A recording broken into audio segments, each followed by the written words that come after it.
Vamos lá, abra sua Bíblia, por favor, Isaías no capítulo 6, livro do profeta Isaías, capítulo 6. Nós vamos ler do versículo 1 até o versículo 8. Esse vai ser o nosso ponto de partida para aquilo que vamos compartilhar hoje. Isaías 6, a partir do verso 1, vou ler na Nova Almeida atualizada. O texto sagrado diz assim: no ano da morte do rei Uzias, eu vi o Senhor, assentado sobre um alto e sublime trono, e as abas das suas vestes enchiam o templo. Serafins estavam por cima dele, cada um tinha 6 asas, com 2 cobria o rosto, com 2 cobria os pés, e com 2 voava. E clamavam uns para os outros, dizendo: Santo, Santo, Santo é o Senhor dos exércitos, toda a terra está cheia da sua glória. Os umbrais das portas se moveram com a voz do que clamava, e o templo se encheu de fumaça. Então eu disse: ai de mim, estou perdido, porque sou homem de lábios impuros e habito no meio de um povo de lábios impuros. E os meus olhos viram o rei, o Senhor dos exércitos. Então um dos serafins voou para mim, trazendo na mão uma brasa viva que havia tirado do altar com uma pinça. Com a brasa tocou a minha boca e disse: eis que essa brasa tocou os seus lábios, a tua iniquidade foi tirada e o seu pecado perdoado. Depois disso, ouvi a voz do Senhor que dizia: a quem enviarei? E quem há de ir por nós? E eu respondi: eis-me aqui, envia-me a mim. Meu Deus, suplicamos graça e favor do alto. Suplicamos a ação, a liderança e a aplicação do Teu Espírito Santo para que a Tua palavra fale e cale nos nossos corações e cumpra o propósito pelo qual tem sido liberado. Desde já nos antecipamos também e Te agradecer pela certeza de que o Senhor nos ouve, daquilo que o Senhor fará no coração de cada um. Nós oramos em nome do Senhor Jesus. Amém. Amém. Bom, nesse dia especial de gratidão a Deus, eu quero compartilhar algo que Deus colocou no meu coração com um propósito: despertar você para ansiar por um relacionamento mais profundo em Deus, por experiências maiores. E o tema da minha mensagem hoje é experimentando mais de Deus. Ao longo da minha caminhada com Deus, durante os anos, eu tenho descoberto que a revelação de Deus é progressiva e sempre há mais para mim e para você. Não importa o quanto você já cresceu, dá para crescer mais. Não importa o quanto você já experimentou de Deus, dá para experimentar mais. Aliás, a Bíblia diz que a vereda do justo é como a luz da aurora, vai brilhando mais e mais, até ser dia perfeito. Tem mais de Deus para você. Você pode dizer amém? Sabe, querido, nós temos vivido dias que têm chacoalhado muita gente, esse mais de 1 ano e meio de pandemia, mas eu quero lembrar a você que Deus não deixou de ser Deus, não deixou de ser extraordinária, incomparável, imensuravelmente grande, poderoso, e Ele há de fazer coisas extraordinárias nessa terra, na minha vida, na sua vida, e eu creio que Ele quer despertar em nós esse anseio. Eu me lembro que nesse processo de descoberta de que há cada vez mais e podemos entrar cada vez mais profundo nesse lugar de relacionamento em Deus, eu me lembro que em meados da década de 90, eu estava vivendo um momento assim de um despertamento. Me bateu aquele desespero de dizer: eu não posso encontrar um teto, não posso ficar aqui parado, limitado, eu quero mais de Deus. E eu estava não apenas buscando a Deus nos meus devocionais diários, no momento de oração que também tínhamos diariamente pela igreja na manhã. Parece que os cultos e mesmo as reuniões das células não eram suficientes. Era um momento de tanta fome, de tanto anseio, de tanto desespero, que a gente improvisava a vigília quase toda noite. Eu me lembro que essa época era inverno, e eu morava em Guarapuava, no interior, que chega a ser mais frio do que aqui. A gente já andava no carro com o kit vigília.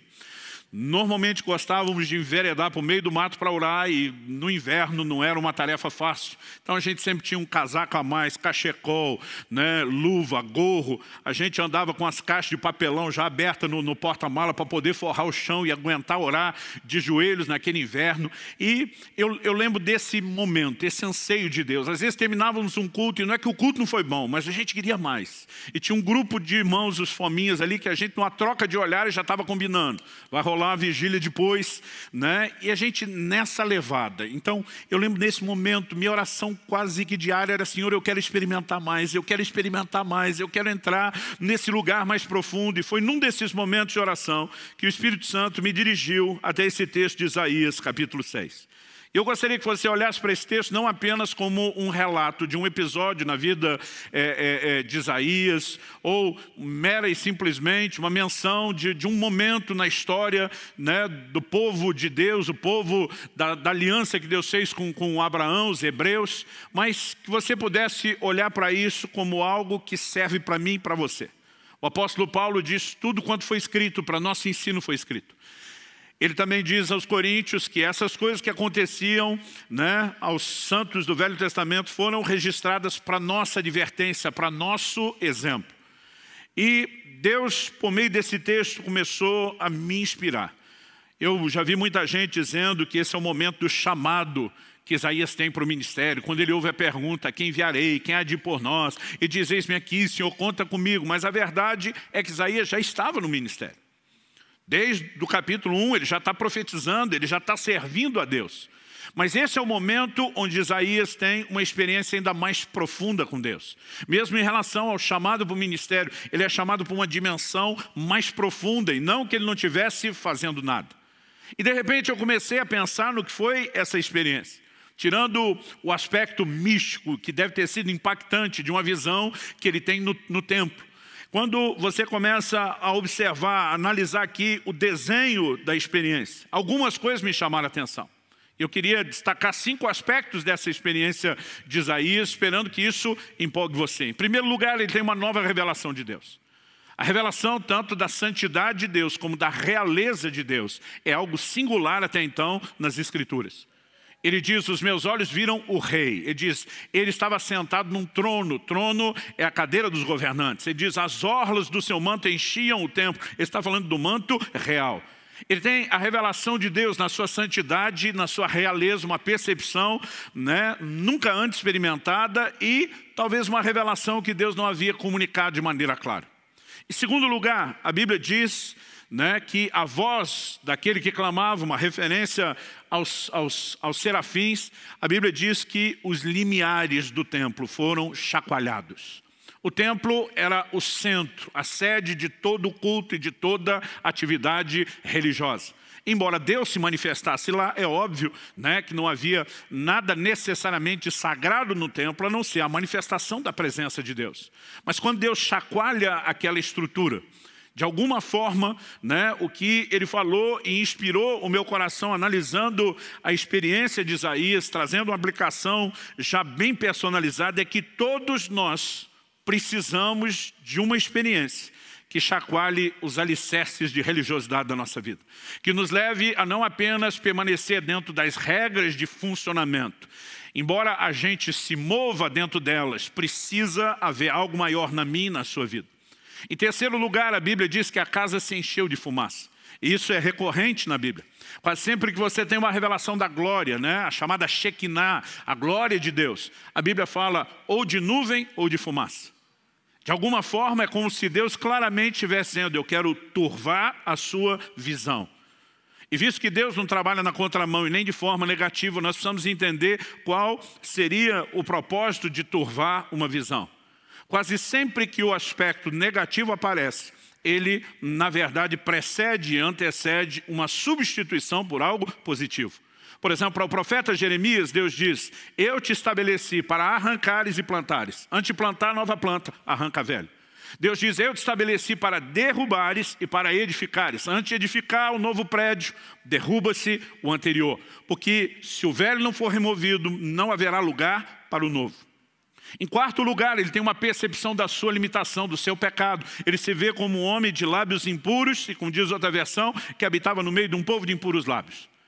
Mas ele não tem apenas a percepção do seu pecado ou das suas limitações. Ele experimenta um toque santificador. Um anjo pega uma brasa do altar, toca a boca do profeta e diz: tua iniquidade foi tirada. Porque o propósito de Deus não é apenas dar diagnóstico de pecado. Normalmente, por meio do diagnóstico que leva o homem ao arrependimento, o que Deus quer trazer é cura. Então, ele tanto tem a percepção das suas limitações, como ele tem um toque santificador e transformador. E por último, uma vez que nós já definimos que ele estava no ministério, e isso não é o início de tudo, nós podemos dizer que, no mínimo, ele tem uma nova percepção, de uma profundidade, de uma outra dimensão do serviço do ministério. E de repente eu comecei a pensar nessas 5 características. Uma nova revelação de Deus, as bases de religiosidade sendo estremecidas, a visão antiga sendo confundida, porque normalmente é o que é necessário para que a nova se estabeleça, um toque transformador e santificador, e em quinto lugar, uma nova percepção ministerial. Então, mesmo imaginando que talvez a experiência de Isaías, nos moldes em que aconteceu o aspecto místico, não fosse necessariamente ser reproduzido de maneira igual para cada um de nós podemos entender que, no mínimo, os benefícios dela é algo que está à disposição de cada um de nós. Aliás, não gosto da ideia de um Deus que faz acepção de pessoas. Isso é contrário às Escrituras. Deus não tem filhos prediletos. Eu não posso conceber isso, a menos que o filho seja eu. Aí dá para abrir uma exceção. Não, brincadeira à parte, eu e você precisamos entender que quando Deus declara que Ele não faz acepção de pessoas, o que está à disposição, né? Não estou falando de um chamado específico, de um comissionamento específico, eu estou falando, né, de valores, de bênçãos que Deus disponibiliza a todos igualmente, o que está à disposição de um está à disposição de outro. E de alguma forma, naquele momento, meu coração que já estava cheio de sede, de fome, de anseio por mais de Deus, começa a olhar para isso tudo e dizer, eu também quero uma nova revelação de Deus. Eu também quero as bases de religiosidade sendo estremecida, a visão anterior sendo confundida, o toque transformador, a nova percepção ministerial. E eu começo a orar e dizer, Senhor, se o Senhor me trouxe esse texto, qual é o caminho, o passo prático? E de repente, os meus olhos se abriram. Já se foram aí pelo menos 2 décadas e meio que isso aconteceu. E a frase, no ano em que morreu o rei Uzias, ou no ano da morte do rei Uzias, saltou aos meus olhos. E de repente eu percebi que a essência do texto comunica uma substituição. No verso 5, ele começa dizendo, no ano da morte do rei Uzias, no 5 ele diz, eu vi o rei, o Senhor dos exércitos. Ele está dizendo, quando morre um rei humano, natural, algo acontece e eu entro na revelação de Deus como rei. E se seguimos essa lógica de que às vezes a necessidade de que algo negativo seja removido antes de que aquilo de aspecto positivo seja comunicado, revelado ou estabelecido, nós podemos entender que há uma chave sendo comunicada aqui. Isso também me veio com muita clareza e ao longo desses anos eu tenho provado de maneira progressiva, não completa, mas progressiva cada vez mais a realidade dessa chave. Antes de mais nada, eu quero que você tente imaginar o contexto da visão. Daqui a pouco nós vamos falar sobre quem era Uzias com mais detalhes. Mas Uzias foi um grande herói nacional. Talvez depois de Davi não tenha existido nenhum conquistador, alguém que tenha liderado um exército de conquista como Uzias fez. Ele assume uma nação praticamente falida, quebrada e a transforma numa grande potência mundial dos seus dias. E você precisa entender que Isaías, nesse início, nesse momento da vida dele, ele ainda é muito jovem. Uma dedução que não é difícil de você fazer. Até porque no capítulo 1 e no versículo 1 do livro de Isaías, ele introduz o livro dizendo, visão que Isaías, filho de Amós, teve a respeito de Judá e Jerusalém nos dias de Uzias, 1, Jotão, 2, Acais, 3 e Ezequias, reis de Judá. O homem profetizou durante o reinado de 4 reis. Não estamos falando mera e simplesmente, né, de uma pessoa que profetizou durante o mandato de 4 presidentes. Nosso mandato é de apenas 4 anos. Esses reis gastavam muito tempo no seu reinado. Para você ter uma ideia, só o próprio rei Uzias, que é o primeiro aqui da lista, a Bíblia diz, em 2 Crônicas 26, daqui a pouco nós vamos para lá, que ele reinou 52 anos em Jerusalém. Só Ezequias. Como seria possível Isaías profetizar durante o reinado de 4 gerações, de outros 3 reis que sucederam Uzias? A única conta, mesmo que você dê bastante longevidade a Isaías, é que ele começou muito novo no finalzinho do reinado de Ezequias e ele termina bem velho no comecinho, no reinado de Uzias, e ele termina bem velho no comecinho do reinado de Ezequias, senão essa conta não fecha. E por que é importante para mim situar Isaías como alguém novo no final do reinado de Uzias? O homem reinou 52 anos, ele já está falando da morte, então não são deduções difíceis. Mas por que é importante reconhecer isso?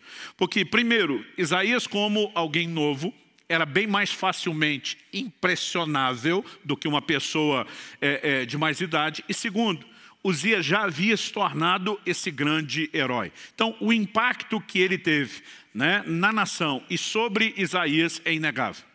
Mas o que significa essa substituição?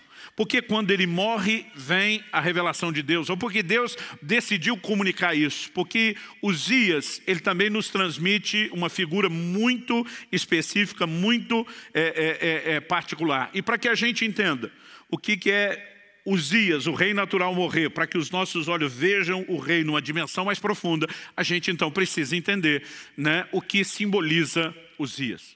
Então, em segundo lugar, primeiro eu falei da necessidade de uma troca para se viver essa experiência mais profunda, o rei natural morrer, para que os nossos olhos vejam o rei. Em segundo lugar, vamos procurar entender junto o que Uzias simboliza. Então, você pode me acompanhar em 2 Crônicas, segundo livro de Crônicas, capítulo 26. Eu vou ler a partir do versículo 3 e nós vamos juntos aí até o 16. Aqui nos dá um bom retrato do que foi Uzias e o seu reinado. O texto diz assim: Uzias tinha 16 anos de idade quando começou a reinar, e reinou 52 anos em Jerusalém. A mãe dele se chamava Jecolias e era de Jerusalém. Ele fez o que era reto aos olhos do Senhor, segundo tudo que Amazias, seu pai, havia feito. Propôs-se a buscar a Deus nos dias de Zacarias, que era sábio nas visões de Deus. Enquanto Uzias buscou o Senhor, Deus o fez prosperar. Duas afirmações aqui importantíssimas, né? A do versículo 5, propôs-se a buscar a Deus. E aí, o final do mesmo versículo diz: enquanto buscou o Senhor, Deus o fez prosperar. Você pode repetir essa frase comigo? Só para efeito didático, diga: enquanto buscou o Senhor, Deus o fez prosperar. Mais uma vez, com um pouquinho mais de ânimo e vontade, né? Ou de força para furar o bloqueio da máscara aí que está abafando sua voz. Diga: enquanto buscou o Senhor, Deus o fez prosperar. Agora, a partir do versículo 6, nós temos um resumo do que foi essa prosperidade. O texto diz: ele foi e guerreou contra os filisteus, destruiu as muralhas de Gate, de Jabne e de Asdod, construiu cidades no território de Asdod entre os filisteus. Deus o ajudou contra os filisteus, contra os árabes que moravam em Gur-Baal e contra os meunitas. Os amonitas pagavam tributo a Uzias, que chegou a ser tão poderoso que a sua fama se espalhou até a entrada do Egito. A frase até a entrada do Egito não significa muito para nós.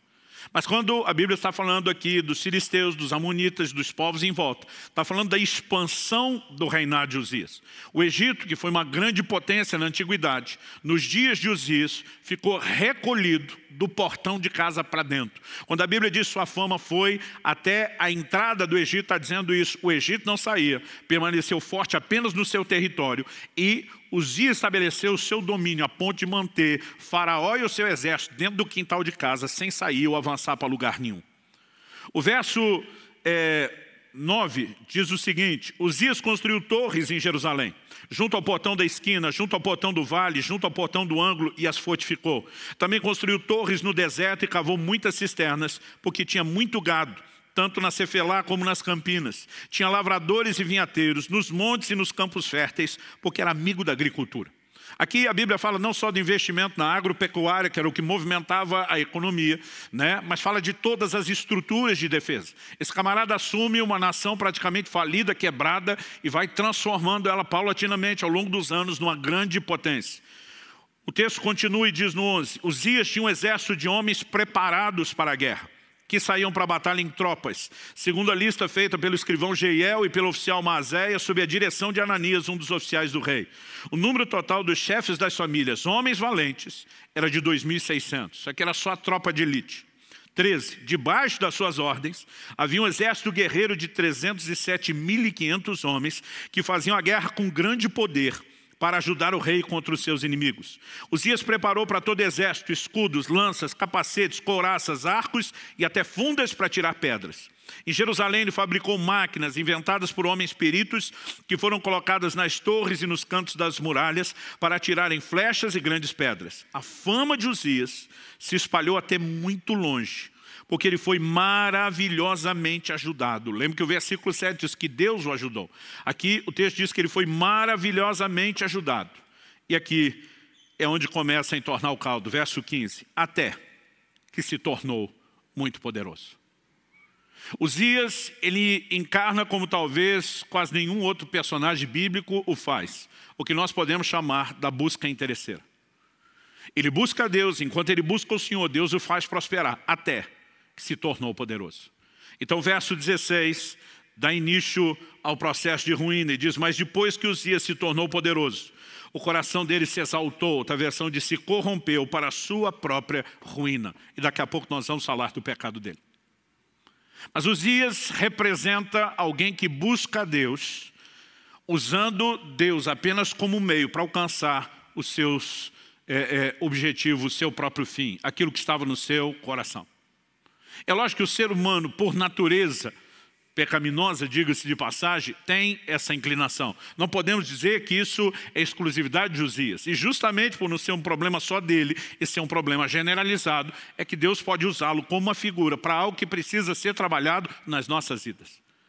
E naquele dia, o que Deus falou com muita clareza: se você quer experimentar mais, se você quer, usando a linguagem de videogame, que eu aprendi com meu filho quando garoto em casa, se você quer passar de fase, se você quer ir para o próximo nível, se você quer experimentar algo mais, Uzias tem que morrer. E quando Deus está falando de Uzias como aquele que simboliza a busca interesseira, eu começo a lembrar não só dos textos bíblicos.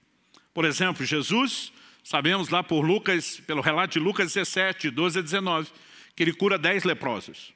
Desses 10, só um volta para adorá-lo, para agradecer. Jesus pergunta para ele: onde estão os outros 9? Jesus não estava com isso, né, responsabilizando ele como se fosse uma espécie de chefe de sindicato dos ex-leprosos curados. Mas Jesus está desabafando, pondo para fora algo da sua própria alma. Cadê o resto da galera? Todo mundo foi curado. Mas 9 daqueles 10 só precisavam da cura. E depois de obter aquilo que queriam, não queriam mais nada de Jesus, a não ser o que já tinham alcançado. Só um volta para dar continuidade ao processo. E muitas pessoas buscam a Deus nas suas necessidades, né, movidos unicamente pelo interesse de resolver aquilo. E a partir do momento que conseguem o que querem, eles tratam Deus como algo descartável. Eu lembrei não só dos textos bíblicos, eu lembrei de N situações que eu já tinha vivido no ministério, apesar de estar ainda nos primeiros anos do ministério pastoral. Eu comecei a pensar em quanta gente chegou na igreja precisando de cura e depois que foi curado, desapareceu. Eu comecei a lembrar de quanta gente chegou precisando de um milagre no casamento e quando as coisas deram uma melhorada, não era nem que estava resolvido, já sumiram de cena. Eu lembrava de casos específicos. Lembrava de uma vizinha que eu evangelizei tanto, convidei tanto para ir para a igreja, nunca podia. Mas no dia que apareceu uma macumba daquelas feita na porta da loja dela, ela desesperada: eu preciso de Deus, eu preciso de oração.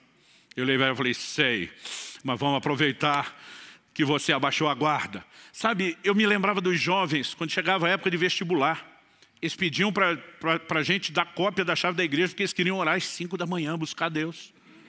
Mas depois que passava no vestibular, não orava mais, não lembrava que era crente, não lembrava que Deus colocou ele lá na universidade, nem do propósito pelo qual entrou.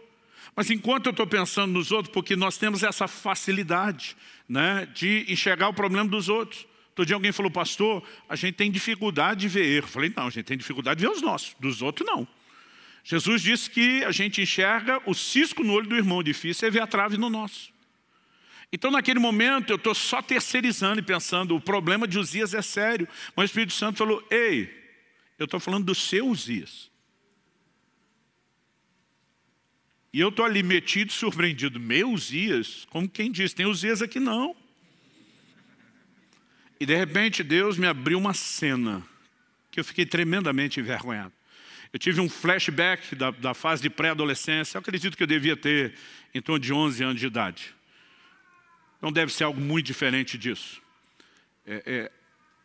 As contas que eu faço é porque meu irmão mais velho, o Adriano, eu sou do meio de 3 homens, né? Meu irmão mais velho, o Adriano, com 12 para 13 anos de idade, ele era precoce, ele cresceu, desenvolveu, já tinha corpo de adulto. Eu, com 2 anos atrás, já era corpo de criança. O Paulo, que era o caçula, 2 anos mais novo que eu e 4 que o Adriano, era mais criança ainda. E nessa época, ele vivia irritando e provocando o mais velho. E ele fazia isso até tirar o Adriano mais velho do sério. Quando meu irmão mais velho saiu do sério, ele não era amador, ele era profissional. e ele ia para cima do pequeno, mas batia assim que não condizia mais, ele não tinha noção do tamanho e da força que ele tinha assumido. E eu entrava para defender o menor e apanhava junto. E eu lembro que eu falava para ele, você para de provocar, eu não vou mais te socorrer, eu não vou te ajudar. E teve um dia que ele ficou provocando o mais velho, e eu fiquei avisando, falei, eu não vou apanhar por causa de você mais. Mas meu irmão perdeu a paciência, o mais velho, foi para cima do caçulo, Paulo, que hoje é pastor do Alcance lá em Orlando. E ele normalmente dizia, eu corro, eu me viro. Mas aquele dia ele levou um enquadro assim num canto da sala que não tinha pra onde correr. Eu pensei, está morto. Eu não queria me apanhar junto, mas acabei sendo vencido pela compaixão, pela dó. Pensei, como eu ajudo ele sem apanhar junto? E eu achei que eu tive uma ideia brilhante, coisa de piar. Né? Naquela época, a maioria do dia, não sei quando estava na escola, a gente passava normalmente de shorts ou bermuda, descalço, sem camisa, por causa do calor do interior de São Paulo. Me criei na cidade de Campinas. E eu lembro que meu irmão, assim, só de bermuda, eu vim dele um tapa nas costas, mas daquele assim, deixar o desenho da mão. E corri. Acredite ou não, além de já ter sido magro, eu era o mais veloz da família e nas disputas com todos os primos. Falei, não vai me pegar na corrida. Mas eu lembro quando eu dei a volta no sofá na sala, meu irmão já pulou por cima. Cortou um atalho, ele estava no meu encalço. Eu no desespero, tudo que eu olhava era o final do corredor. Na hora que eu saí da sala, tinha o quarto dos pais de um lado, dos filhos do outro. Falei, eu tenho que entrar e fechar a porta. Mas eu vendo meu irmão no encalço, no desespero, eu estou no meio do caminho, eu vejo uma vassoura encostada na parede. Eu lembro que mamãe mandava a gente limpar a casa, a gente varria 2 metros, cansava, deixava lá para terminar depois. Coisas de adolescentes e pré-adolescentes. Eu não sei quem de nós largou aquela vassoura, mas a hora que eu vi ela, no instinto, no reflexo, falei, vai me ajudar a atrapalhá-lo para eu entrar naquela porta e me salvar. E, gente, até hoje eu não sei como que o negócio deu tão certo ou tão errado. Né? Porque do jeito que eu passei correndo, corredor, eu acho que não dava 2 metros, devia ser 1,5 metro. Do jeito que eu passo correndo, eu pego aquela vassoura e correndo eu viro e jogo ela só para tentar atrapalhá-lo. Não queria acertar e nem achei que daria para fazer o movimento tão rápido. Mas ela foi reta a vassoura, assim, com aqueles arremessos de dardo, e a ponta do cabo de vassoura pegou na garganta do meu irmão. Eu não sei se empurrou o gogó para dentro, o que foi. Eu só lembro das pernas dele levantando, ele caindo de costa. Eu assustado porque acho que não foi só a força do golpe, a velocidade dele. Ele começa a debater no chão. Primeiro eu acho que ele está fingindo, fico naquela, vou ajudar, e se ele me pega, estou tentando entender o que é que está acontecendo. Eu não sei se foi o medo, mas a impressão que eu tinha que meu irmão estava mudando de cor, que ele realmente não estava respirando. Entrei pela porta que eu devia ter pensado antes do banheiro, no meio do corredor. Fechei a porta, por precaução, tranquei, dobrei meus joelhos. E orei como eu nunca tinha orado. Deus, não deixe meu irmão morrer, eu não quero ser preso. Não sei nem se eu estava preocupado com ele. E eu comecei a clamar a Deus como eu nunca tinha feito até aquela idade. Falei, se o Senhor salvar meu irmão, não deixar ele morrer, eu prometo que eu nunca mais brigo com ele. Eu ainda estava orando, não tinha terminado a oração. Um chute na porta. Até quando o papai faleceu anos atrás, nós fomos buscar a mamãe para morar com a gente aqui no Paraná, tinha ainda o buraco remendado na porta que ele tinha feito. Aí quando eu digo que perdi a paciência, vocês me acreditem. A hora que deu o chute, que eu vi estar vivo, gente, eu nem terminei a oração, não teve nome de Jesus, amém. Eu levantei, já chutei a porta, pega eu, derruba a porta, quero ver. E continuei a briga do outro lado da porta. Deus me fez ver aquela cena, e gente, eu fiquei com tanta vergonha, eu falei, Deus, eu era criança. Quando você é adolescente, você acha que é adulto. Quando interessa, dizer, eu era criança, dá um desconto. O Espírito Santo diz, eu dou. Vamos pular para a sua fase adulta. Ele diz, quando você começou o ministério, você passava horas e horas trancado todos os dias orando. Por que você já não faz isso como fazia antes? Eu falei, eu era solteiro. Agora sou casado, tenho família, pastorei, não tenho mais o mesmo tempo. Ele falou, essa é a desculpa que você resolveu acreditar. E diz, lá atrás você queria muito viver as coisas que você vive hoje. Embora você diga que estava naquele quarto me buscando, você estava apenas buscando o que você conseguiu. E agora, porque conseguiu, você já não tem mais interesse em mim. E por vergonha eu vou parar aqui. Naquela hora, ele começou a mostrar a trave do meu olho que eu não enxergava. E eu quero te dizer,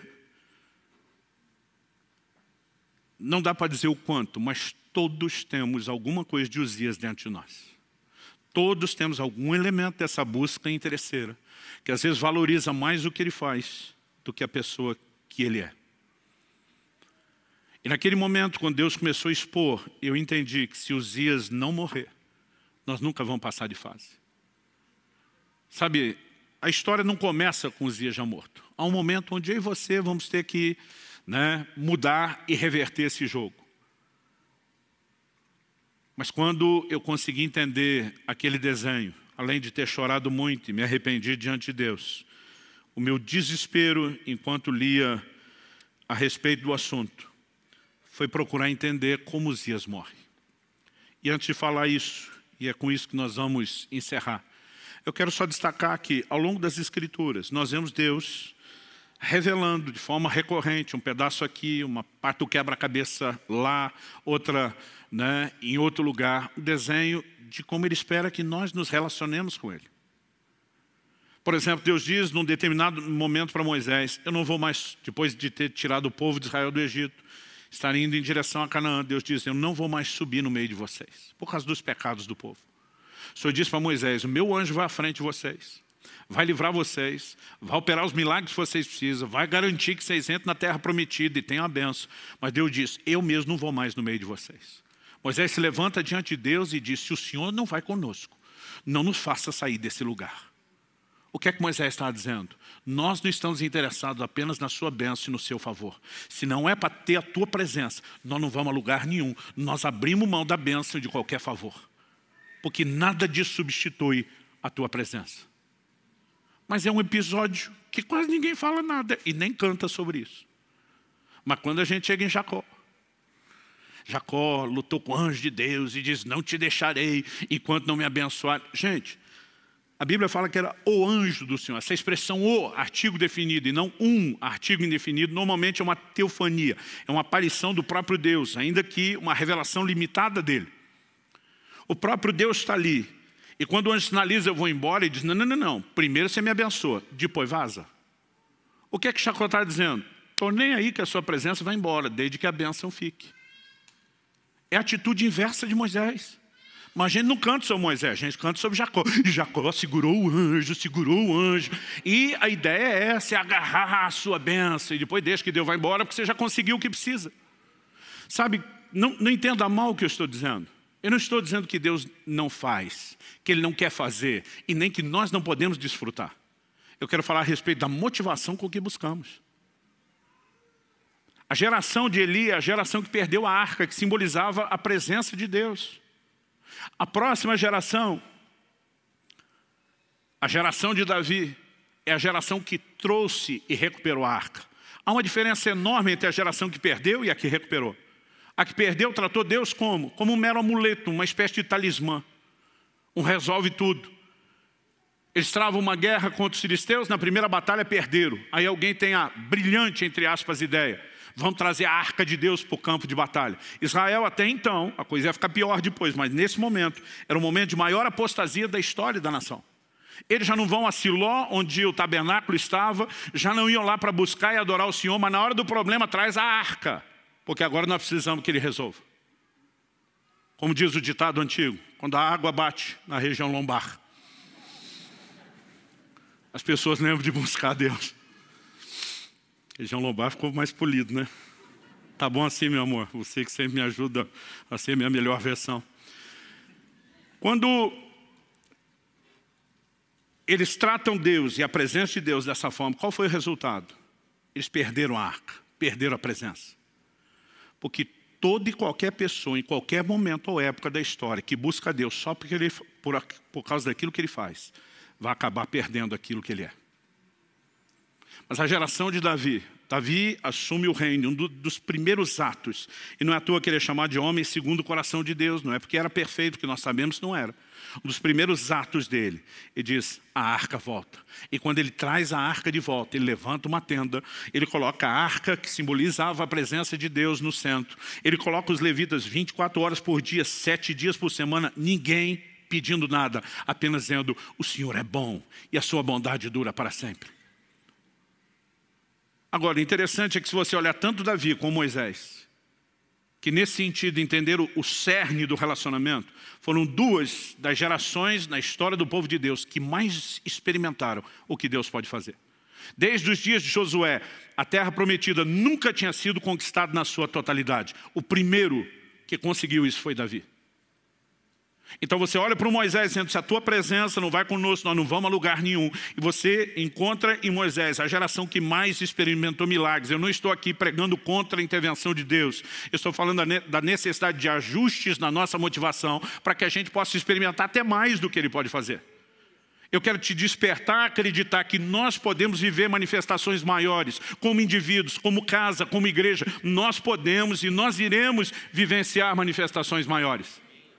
O foco não é o que Deus faz. Um dia desse preguei essa mensagem em algum lugar, alguém falou, tá certo, esses pregadores ficam colocando Deus como se fosse alguém que vive para resolver nosso problema. Eu falei, mas Ele também está lá disponível para tudo. Aliás, se você entender que o que Deus faz é uma consequência do que Ele é, então buscá-lo pelo que Ele é, inevitavelmente levará a experimentar o que Ele faz. Hebreus 11 diz que Deus é galardoador dos que o buscam. Não é algo apenas que Ele faz, é o que Ele é. Ele é recompensador, Ele intervém. Eu não estou falando contra isso. E tem gente que fica tentando classificar o que é digno de pedir a Deus e o que não é. Irmão, eu prefiro descobrir no caminho. Eu gosto de dizer que eu cresci numa estrutura muito simples de família, que é o jeito mais bonito de dizer que a gente tinha dinheiro para nada. E eu lembro logo no início do meu ministério, quando chegava o fim do ano, eu ficava vendo aquelas propagandas de panetone. Aquela coisa que a gente, por muitos anos, só sabia o que era em cartaz. Ou comia aqueles sequinhos do mercado do bairro, mas nunca aqui do bom. E eu lembro de eu estar pregando numa cidade, já aqui no interior do Paraná, e eu vi um cartaz de um panetone desse stop. Não vou fazer propaganda de graça e falar o nome, não. Eu lembro que eu falei, meu Deus, eu queria tanto comer um panetone. Tem gente que acha que não deveria te incomodar com isso. Eu acho que não é incômodo, eu acho que o Senhor gosta de mim para valer, eu acho que o Senhor quer agir na minha vida. Falei, eu queria te encomendar um panetone. Eu não sei de que jeito, não tenho dinheiro, não vou atrás. Eu queria que o Senhor mandasse para mim. Porque melhor do que o panetone é ganhar ele do Senhor. Mas eu estava naquela viagem, dividindo o quarto com outro pastor amigo. Falei, não, manda 2, que eu não quero dividir o meu com ele. Já que esperei tanto tempo e finalmente vou ter o panetone do bom, manda 2. Gente, algumas horas depois eu chego no hotel. Eu lembro que eu peguei a chave com o atendente, ele falou, olha, só um pouquinho que alguém deixou alguma coisa aqui. Eu falei, quem? Tipo assim, quem que me conhece na cidade para deixar algo? Ele falou, não, a pessoa disse, na verdade, que você não conhece ela. E de repente ele puxa uma sacola com 2 panetones daquele. Ele falou assim, foi muito estranho, pastor. A mulher falou assim, que não sabe quem você é, mas que ela estava no mercado. E ela ouviu uma voz falar com ela. Compra 2 panetones, deixa no hotel tal, para o pastor que está hospedado lá. E foi tudo que ela falou. Eu acho que ela nem sabe quem é você, só sabe que tem um pastor aqui. Eu olhei e falei para ele, sorte sua que anda comigo. Participa do despojo. Sabe, querido, eu não estou aqui te dizendo que nós não podemos ver coisas assim que para alguns é simples. Todo dia alguém falou, não vou incomodar Deus com isso. Falei, se você acha que é incômodo, fica aí sem experimentar. Então preste atenção, não estou falando contra o que Deus faz. É o nosso resultado, nós podemos experimentar mais do que Ele faz. Estou falando a respeito de motivação com a qual nós o buscamos. E se nós pararmos de tratar Deus só como quem faz, porque Ele prometeu fazer, Ele que nos encorajou a orar e clamar crendo que Ele faria. Então nós não estamos tentando falar contra o fato de Deus fazer. Mas nós também não podemos tratá-lo apenas como uma espécie de amuleto, de talismã, de resolve tudo e nada além disso. Dá para entender a diferença? Bom, para nós terminar, como Uzias morre? Nós paramos de ler no verso 16 e vamos retomar no verso 16 de 2 Crônicas 26. O texto diz, mas depois que Uzias se tornou poderoso, o coração dele se exaltou para a sua própria ruína. Ele cometeu uma transgressão contra o Senhor seu Deus, pois entrou no templo do Senhor para queimar incenso no altar do incenso. Porém o sacerdote Azarias entrou atrás dele, acompanhado de 80 sacerdotes do Senhor, homens da maior firmeza. Muitas versões traduziram homens corajosos. Eles enfrentaram o rei Uzias e lhe disseram, não compete a você, Uzias, queimar incenso diante do Senhor, mas aos sacerdotes, filhos de Arão, que são consagrados para esse serviço. Saia do santuário, porque você cometeu uma transgressão. Isso não lhe trará honra da parte do Senhor Deus. Então Uzias se indignou. E é com a indignação de Uzias você vai entender que a Bíblia chama Azarias e esses 80 sacerdotes de homens corajosos. Eles vão enfrentar o rei. Eu não sei você, mas quando criança eu ficava pensando, devia ser muito legal ser rei. Fazer o que você quiser, mandar em todo mundo, ter todos os seus desejos atendidos. Esse não é o tipo de gente que espera ser confrontado ou corrigido por ninguém. E por que eles vão em 80? Porque o rei não andava sozinho em lugar nenhum. Sempre tinha uma guarda pessoal para cuidar dele, para protegê-lo e para retalhar quem se levantasse contra o rei. Mas quando a Bíblia está chamando eles de corajosos, eles sabem o risco ao qual eles estão se expondo. Mas o posicionamento de indignação deles é maior do que a indignação de Uzias em si mesmado apenas consigo mesmo. Eles estão indignados com a violação de princípios. Como que esse cara agora acha que porque foi abençoado por Deus, pode tratar Deus dessa forma e entrar nesse lugar que não pertence a ele? Só os sacerdotes levitas podiam oferecer o incenso. Mas de alguma forma, às vezes, até pessoas que vivem intervenções de Deus, elas começam a achar que são leis para si própria, né? Ou que porque Deus, de alguma forma, agiu em seu favor, as atendeu, as honrou, elas acham que estão acima das demais. Eles confrontaram. E nesse confronto, o que aconteceu? O texto diz, 19, Uzias se indignou. Ele tinha um incensário na mão para queimar incenso. No momento em que ele se indignou contra os sacerdotes, a lepra lhe saiu na testa, ali mesmo, na presença dos sacerdotes, na casa do Senhor, junto ao altar do incenso. Quando o sumo sacerdote Azarias e todos os sacerdotes se voltaram para ele, eis que ele estava leproso na testa. Então apressadamente o tiraram dali, e até ele mesmo se apressou em sair, visto que o Senhor o havia ferido. Quem o feriu? O Senhor. Agora, por que o Senhor o feriu? Porque sacerdotes que não foram mandados, mas tiveram o bom senso de entender aquela desordem, aquela bagunça, o resistiram. Aqui nós temos a combinação de responsabilidade humana com intervenção divina. Quando nós assumimos um posicionamento claro, sensato, de acordo com aquilo que Deus já estabeleceu na sua palavra, e nos posicionamos, nós podemos ver o que é que Deus vai fazer.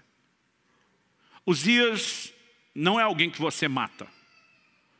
Uzias tem que ser ferido por Deus, mas Deus não fere sem que você fique indignado e revoltado contra as atitudes dele. O que é Uzias? É a busca interesseira. Ele vai se meter onde? Na oferta de incenso. A oferta de incenso tem uma figura muito clara no Novo Testamento. Apocalipse diz que o incenso são as orações dos santos. Salmo 141 diz, suba a ti a minha oração como incenso. O incenso sempre simbolizou as orações. E se você quer achar Uzias na sua vida, procure na vida de oração, porque é lá que ele aparece. É só você ver que a maior parte do tempo na nossa vida é oração, nós só pedimos para Deus o que a gente quer. E oração não é apenas pedir, oração deveria ser uma conversa, onde não apenas você fala, mas Deus também. E quando Ele fala, Ele não diz apenas declarações de amor, mas às vezes Ele pede algumas coisas para você também. Eu lembro que uma vez eu vi um pregador dizendo que ele decidiu não pedir nada a Deus durante um tempo, a não ser um coração mais grato. Achei a coisa mais linda. Falei, vou fazer esse negócio. Gente, eu não tinha assunto para falar com Deus. Porque durante anos, toda a minha vida de oração era construída só no que eu pedia. E quando só falava, dá um coração mais grato, eu não tinha mais nada para falar. E apesar de ter achado a coisa mais linda, não funcionava para mim, porque ou funcionou mostrando o quanto de Uzias tinha na vida de oração. Agora, Uzias não morre de uma vez. A morte dele não é instantânea, não é fulminante. Eu queria estar aqui dizendo para você, Deus me enviou aqui essa manhã com uma unção assassina, matadora de Uzias. Nós vamos orar, o miserável do Uzias da sua vida vai ser fulminado tipo Ananias e Safira. Mas não é assim que ele morre. Uzias morre aos poucos, a prestação. A lepra apareceu na testa. Depois ela vai se espalhando. Ele é excluído da casa do Senhor. Se a gente continuar lendo o texto, verso 21 diz assim, o rei Uzias ficou leproso até o dia da sua morte. E por ser leproso, morou numa casa separada, porque foi excluído da casa do Senhor. Jotão, seu filho, tinha seu encargo, o palácio real, governando o povo da terra. O verso 23 vai dizer que ele morreu e foi sepultado. À medida que a lepra expandia, todo o contato com as pessoas foi limitado, ele não tem mais acesso à casa de Deus, então não tem mais acesso ao palácio. Ele vai sendo isolado até que a morte finalmente se estabeleça. Uzias não morre de uma vez. E na minha e na sua vida não é um assunto que a gente resolve de hoje para amanhã. Pastor, vamos fazer uma oração no final do culto, está tudo resolvido? Não. Pode ser que o miserável do Urias saia ferido. Mas a morte é um processo e depende do nosso posicionamento. Um dia alguém me perguntou, pastor, o senhor já chegou lá no Uzias mortinho da Silva? Falei, não, mas não estou mais onde estava. Mas a verdade é que quando nós avançamos nesse processo, nós começamos a descobrir uma outra dimensão de relacionamento com Deus. Quem está entendendo, diga amém. Outro dia alguém me disse, está certo, pastor. A gente tem que mesmo dizer para as pessoas que elas não podem tratar Deus dessa forma. Gente, Deus sabia que nós iríamos tratá-lo dessa forma. E me parece que Ele é tolerante por um tempo. Por quê? Porque isso tem a ver com entendimento e com maturidade. E ninguém começa com isso. 16 anos atrás, quando nós ainda estávamos nas reuniões de oração e planejamento, só a minha família, do Marciano, a respeito de começar a igreja. Tem uma cena na minha memória que eu não esqueço. Eu sentado no sofá da sala de casa, e Lissa, minha linda filha, com 4 anos de idade no meu colo, ela segurando na minha bochecha e dizendo, você é o pai mais lindo do mundo. Eu amo você, daí fazia carinho no meu cabelo. Eu já sabia o que vinha depois daquela sequência de elogio e carinho. Ela estendia a mão e dizia, me dá 2. E você acha que ia dar um sermão? Interesseira, me elogiou em troca. Eu, além do sorriso, dizia, toma 5. Porque era criança. E num momento como esse, dá para você ser compreensivo. Mas se hoje, aos 20 anos de idade, fosse me tratar só como se eu fosse um banco, nossa relação teria deteriorado em vez de melhorado. Paulo diz em 1 Coríntios 13:11, quando eu era menino, falava com o menino, pensava com o menino, agia com o menino. E essa é a época que Deus olha e tolera.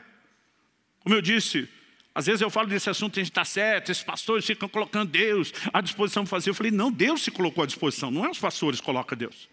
Jesus pregou o evangelho não apenas chamando as pessoas ao arrependimento e à fé, mas ele curava os enfermos, expulsava demônios, operava milagres. Ele mostrava que Deus tem interesse de intervir nas necessidades das pessoas. O que ele não queria quando um leproso era curado e ia embora, era não continuar o processo depois de ter apresentado e demonstrado seu amor.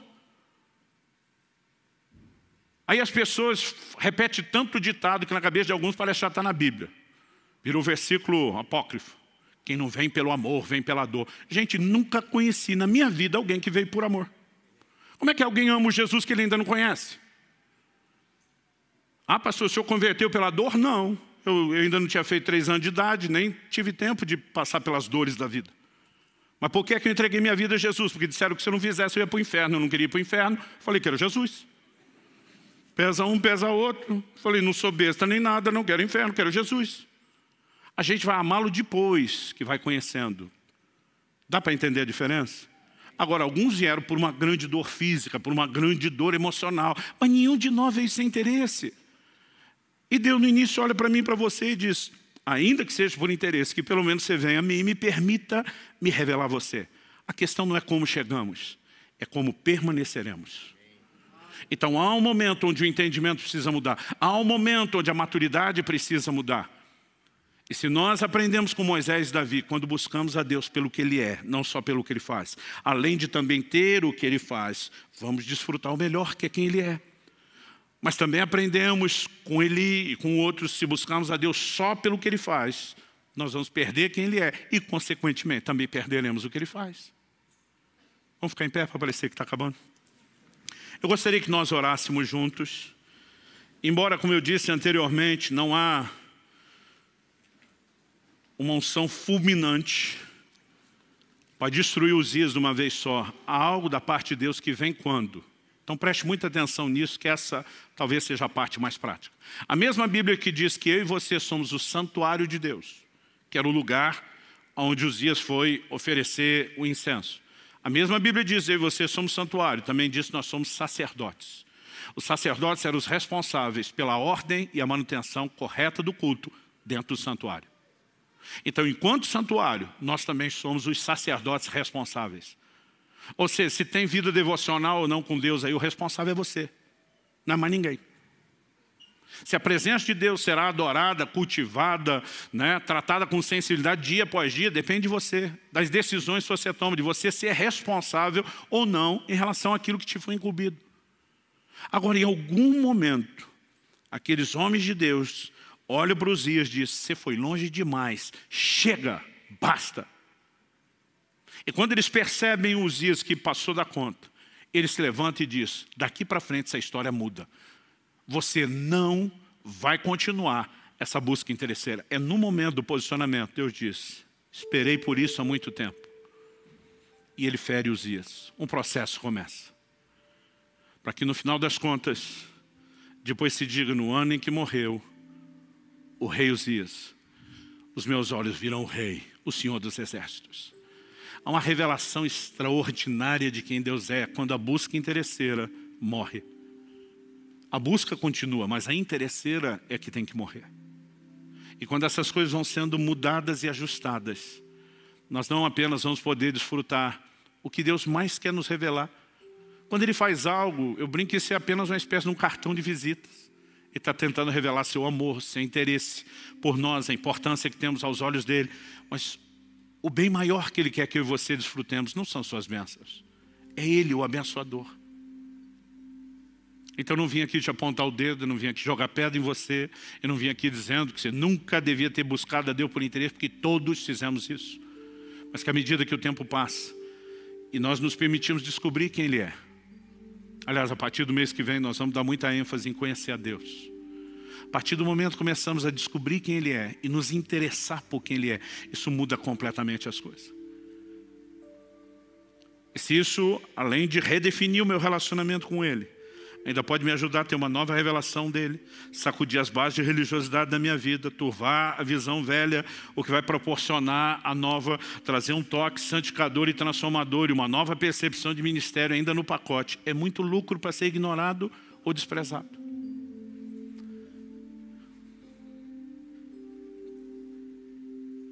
É lógico que há momentos onde Deus nos faz perceber alguns erros, que isso é constrangedor.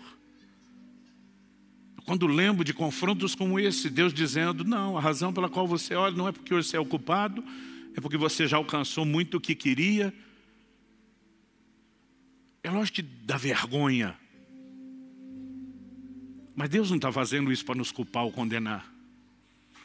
É uma forma dele dizer: eu não quero perder você. Quando Adão pecou, Deus não pergunta: o que é que você fez, cabeção? A pergunta de Deus foi: aonde você está? Em outras palavras, é como se ele dissesse: o problema não é o que você fez, é para onde o que você fez te levou, para longe de mim. Deus está dizendo: eu não quero você distante, eu quero comunhão, eu quero proximidade. Que Deus nos livre de sermos apenas religiosos, frequentadores do culto. Há algo maior, algo mais profundo, e eu e você podemos experimentar isso. É um convite amoroso da parte dele. Tudo que você precisa, além de dizer sim ao convite, é dizer não para Uzias, essa atitude. Eu queria que você fizesse isso no seu lugar. Falasse com Deus do seu jeito, da sua maneira, com as suas palavras. Pai, a tua palavra foi comunicada. Mas nós precisamos de mais do que informação. E te pedimos mais uma vez, por entendimento espiritual e aplicação prática, vinda dos céus, vinda do Espírito da verdade. Eu oro por cada um dos meus irmãos e irmãs, nesse lugar, os que nos acompanham à distância pela internet, ao vivo ou de forma gravada. Eu oro que nesse exato momento em que chegam a esse ponto de oração, algo aconteça nos seus corações. Não apenas o despertamento provocado pelo entendimento da tua palavra, mas a capacidade de entender de maneira muito prática quais áreas específicas da sua vida, a vida de oração, da busca, tem permitido que Uzias tenha tanta expressão. E queremos amadurecer ao ponto de não te buscar só pelo que o Senhor faz, mas primeiramente por causa de quem o Senhor é. Sabemos que inevitavelmente também teremos aquilo que o Senhor faz.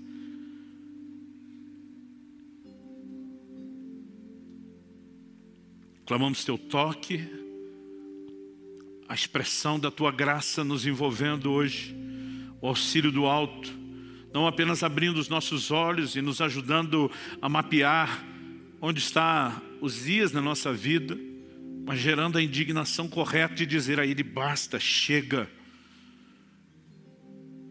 E sabemos que se fizermos a nossa parte, o Senhor também vai feri-lo. E sabemos que quando Ele é ferido, é uma questão de tempo, Ele morre. E quando Ele morre, os nossos olhos se abrem para uma nova dimensão. Há uma nova experiência, um lugar mais profundo no Senhor. E é isso que nós almejamos. É por isso que nós clamamos em nome de Jesus. Oramos não apenas por esse momento, na vida e na história de cada um. Oramos que como igreja, Senhor, possamos adentrar os próximos anos, vivendo coisas extraordinárias da parte do Senhor, como mero efeito colateral de um povo que entendeu o que é buscar o Senhor por causa de quem o Senhor é. Que venham dias onde isso que estamos, ó Deus, falando se torne de fato uma realidade profética, uma progressão constatada, não apenas na vida de indivíduos, mas do corpo. Nós oramos em nome de Jesus. Em nome de Jesus. Se você crê e concorda, diga amém.